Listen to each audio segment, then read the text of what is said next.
Легендарната пејачка Селин Дион ги воодушеви обожавателите со најавата за своето враќање на сцената и покрај исцрпувачката борба со синдром на вкочаната личност.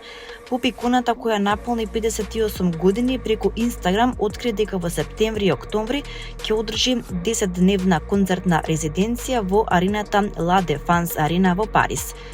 Таа има капацитет околу 40.000 посетители. Веста ја објави токму на својот роден ден, нарекувајќи го враќањето најдобриот подарок во животот. Во видео порака до фановите Дион порача: "Толку сум подготвена за ова, се чувствувам добро, силна сум и возбудена, секако и малку нервозна." Таа додаде дека напредокот е видлив и дека повторно се враќа на она што најмногу го сака. "Одлично сум, се грижам за своето здравје, се чувствувам добро. Повторно пеам, па дури и малку танцувам", изјави пејачката. Дион упати и емотивна порака до своите обожаватели, заблагодарувајќи им се за поддршката во изминатиот тежок период. "Морам да ви кажам нешто многу важно. Во текот на последните неколку години, секој ден ја чувствував вашата поддршка, вашите молитви, добрината и љубовта. Ви благодарам на сите. Едве чекам повторно да ве видам", порача таа. Синдромот на вкочаната личност е ретко невролошко нарушување кое предизвикува вкочаност на мускулите и болни грчеви, кои со текот на времето може да се влошат. Дион претходно отворено зборуваше за тоа како болеста влијаела врз нејзиниот препознатлив глас. Пејачката на хитот My Heart Will Go On првпат откри дека боледува од овој синдром во 2022 година, кога беше приморана да го откаже остатокот од својата турнеја. "За жал, овие грчеви влијаат на секој аспект од мојот секојдневен живот. Понекогаш ми го тежнуваат одењето и не ми дозволуваат да ги користам гласните жици за пеење на начин на кој сум навикната", изјави тогаш Дион. Раперот Jay-Z проговори за тужбата за сексуално злоставување од 2024 година, како и за влијанието што таа го имала врз неговото семејство и менталното здравје. Иако тужбата била повлечена по неколку месеци, целиот процес, тврди тој, бил емоционално исцрпувачки.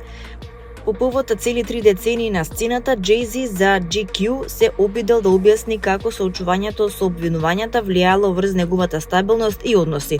Иако веднаш по тужбата нагласил дека ништо од тоа не се случило, целата приказна била исклучително интензивна и емоционална.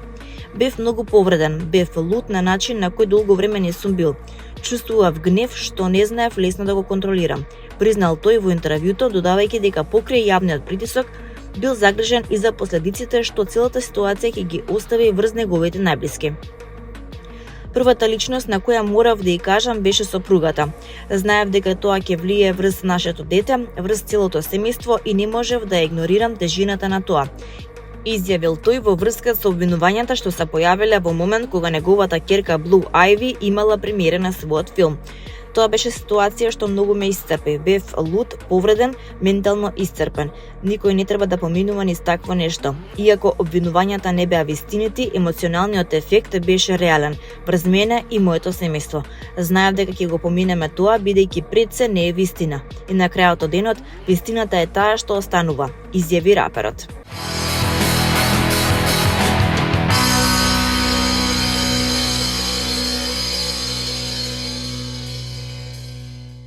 На денешен ден, 31 март 1995 година, својот прв јавен настап го има македонската етногрупа Синтезис, датум што се смета за официјален почеток на една од најзначајните музички приказни кај нас. Иако бендот е основан една година претходно, во 1994 година, токму овој настап ја означува нивната појава пред публиката и стартот на нивната успешна кариера. Музичката верзија на групата ја започнуваат Драган Даутовски и Радослав Шутевски, кои заедно со врвни инструменталисти и вокали создаваат уникатен звук, спој на традиционалната македонска музика и современи аранжмани. Во нивното творештво се користат речиси сите изворни инструменти како кавал, гајдан, зурла, тапан, тарабука и тамбура, надополнати со модерни елементи и карактеристично женско групно пеење.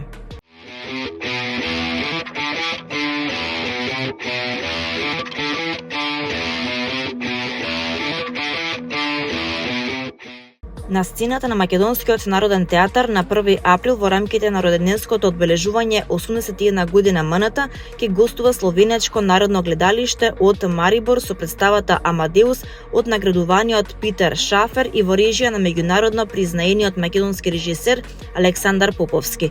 По тој повод нашиот наградуван режисер, уметнички директор на Мариборската драма, доаѓа во Скопје за да присуствува на пресод во МНТ на кој ќе се обрати заедно со директорот на Марибор Данило Роскер, актерот Жан Покривник и директорот на МНТ Никола Кимовски.